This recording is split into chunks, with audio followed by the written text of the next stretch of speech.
.HTV. Hello po sa lahat po ng mga Barda fans, Barda lovers, and Barda supporters. So may panibago tayong updates for today's video kung saan may kapapasok lamang pong news na kung saan meron pong good news na hatid. Ito pong si Miss Barbie Forteza patungkol sa mga ganap sa kanyang buhay ngayon. So bago yan, of course, if you haven't subscribed yet to my YouTube channel, please don't forget to like, share, and subscribe at i-hit mo na rin ang notification bell for more showbiz updates. Of course, bago tayo magpatuloy sa ating updates for today's video, of course, nais kong pasalamatan kayo for always watching and trusting this channel. Thank you so much sa inyong laging panonood at palagi ang pagsubaybay sa mga updates po natin. Maraming salamat po.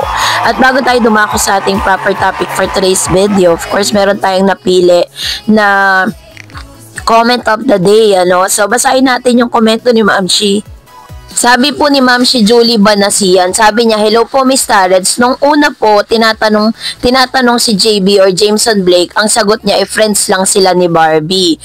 Ngayon, ang sagot niya ay what you see is what you get. Ano ibig sabihin niya? Kaya lang sila nagkasama dahil may movie sila. Kung si David nga, matagal na silang nagkasama ni Barbie sa teleserye at sa movie.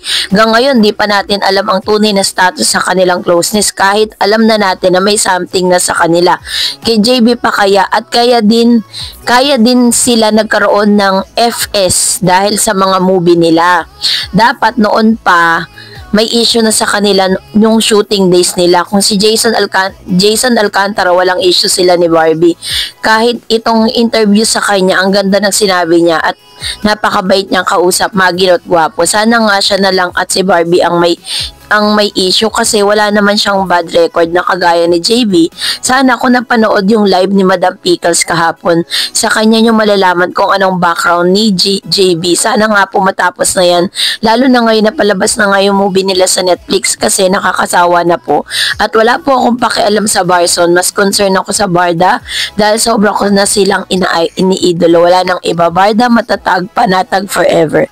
Thank you Miss Tareds. Ingat po kayo palagi and God bless po. Ayan. So, thank you Ma'am si Julie Banasian sa inyo pong komento. Ano, kung tutuusin naman po talaga, kung ikukumpara natin, no, totoo yung sinasabi ni Ma'am si Julie na bakit during those times na sila po ay nagtitaping, wala namang issue mga lumalabas ng ganito. Maliwanag kasi talaga na yung mga issue at yung mga nagaganap ngayon at mga nakikita natin sa SOCMED ay isa lamang malaking marketing strategy para po talagang mapag-usapan, no? Ito pong movie na to ni Miss Barbie Forteza. Pero kahit naman po hindi sila gumimik, 'di ba? Papanoorin pa rin naman niya ng maraming mga taga-suporta nitong si Barbie Forteza at Mr. David Licauco na mga Barda fans. Yung mga bashers lang naman yung nagsasabi na hindi raw susuportahan ng Barda ang movie ni Miss Barbie Forteza. Ngayon, meron na pong resulta. So yan po yung ating ihahatid ngayon dito po sa isang article na inilabas ng GMA Entertainment, no? Dahil talagang grabe po yung mga natanggap na praises nitong si Miss Barbie sa pagganap niya dito po sa naturang dito po sa movie nila sa Netflix. Nakatanggap ng papuri ang sparkle artist na si Barbie Forteza mula sa mga viewers dahil sa kanyang husay sa pelikulang Kontrabida Academy. Bumibida ang sparkle actress na si Barbie Forteza sa comedy drama film na Kontrabida Academy na kasalukuyang napapanood sa streaming platform sa Netflix. Nakasama ang kapuso star sa naturang pelikula ang season actress and comedian na si Miss Eugene Domingo na gumaganap bilang Mauricia. Talagang inaabangan ng mga manonood ang Kontrabida Academy at kasalukuyan itong #1 na movie sa Netflix Philippines. Bukod dito, marami rin ang pumuri sa ganda ng kwento ng pelikula, star-studded cast at mahusay na pagganap ni Miss Barbie Forteza.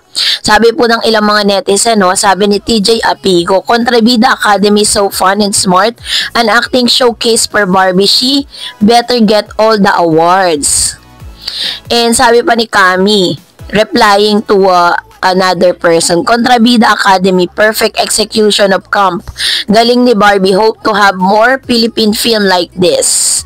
And sabi pa ng isa pa, buti na lang may Kontrabida Academy 2025 muna to save the day. Sure, classic in the making. Kuwang-kuha talaga ako ni Barbie kahit anong role niya, ang saya niya panoorin. And sabi pa ng isang netizen, Kontrabida Academy sa masterclass in a camp film. Napatweet ako from hiatus kasi ang ganda talaga. Ang galing ng buong cast at walang tapon. Barbie Fortesa's destined for greatness. Mind you, di ko pa siya tapos panoorin. Ayan. Sabi pa ng isa, napahoy siya. Sabi niya ganon na, hoy, ang galing ni Barbie sa Kontrabida Academy, sabi ni Wio. And sabi ni, I'm just a girl, someone who loves Philippine Kontrabida Academy. So good. Ang galing nandoon halos lahat ng mga favorites ko. Sabi niya, plus galing ng transition ni Gigi to Gia. Shucks, Barbie Fortesa nailed it. Ang ganda lang na talaga ng may ganitong pelikulang inilalabas.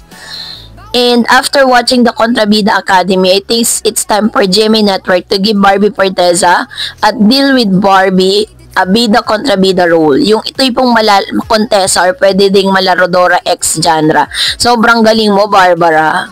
Class now is in season. Kontrabida Academy is now playing on Netflix.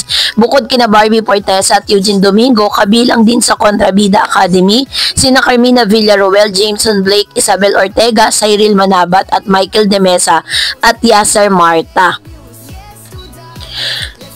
Si Miss Barbie Fortesa ay aktibo since she was 10 years old. Barbie Fortesa has already showcased her remarkable acting prowess through a wide range of characters in both television and film. Kaya naman talagang sobrang dami po talagang sobra yung talagang pinakita dito ni Barbie Fortesa, yung kakaibang Barbie.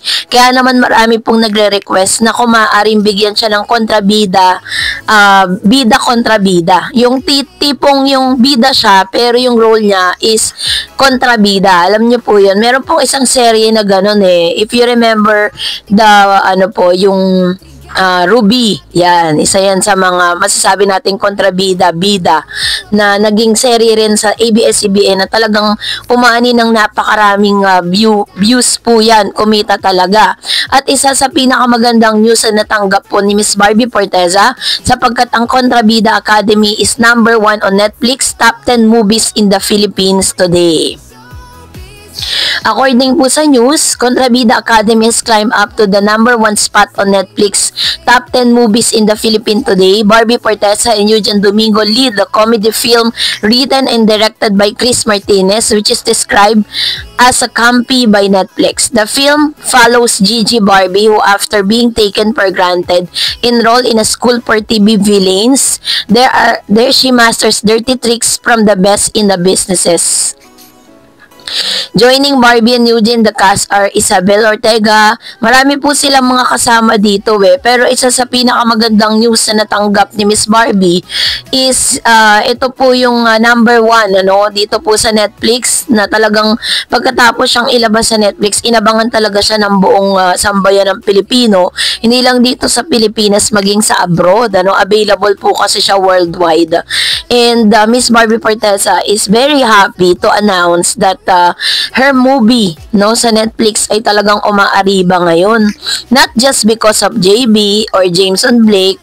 Baka mami iniisip na naman po ng ibang mga netizen na kaya kaya kumita ng gano'n yun, or kaya po pinanood dahil na dun si Jameson, or dahil po sa mga issue patungkol sa kanilang dalawa. Ang true reason, or kung makikita po ninyo dun po sa mga tweet, wala pong nabanggit na Jameson Blake. Kasi hindi naman po ganun kalaki ang karakter ni Jameson Blake sa nasabing Kontrabida Academy. Umiikot po ang storya ng Kontrabida Academy kay Jameson or kay Miss Barbie Fortesa. Kaya kung hindi nyo pa po napapanood, panoorin nyo po yan sa Netflix. Kasi na siya, now showing na. So, congratulations Miss Barbie Fortesa and the rest of the team. And that's it for today. For more videos and updates, please don't forget to like and subscribe. And please don't forget to follow my Facebook page, Dar Eds TV. God bless everyone.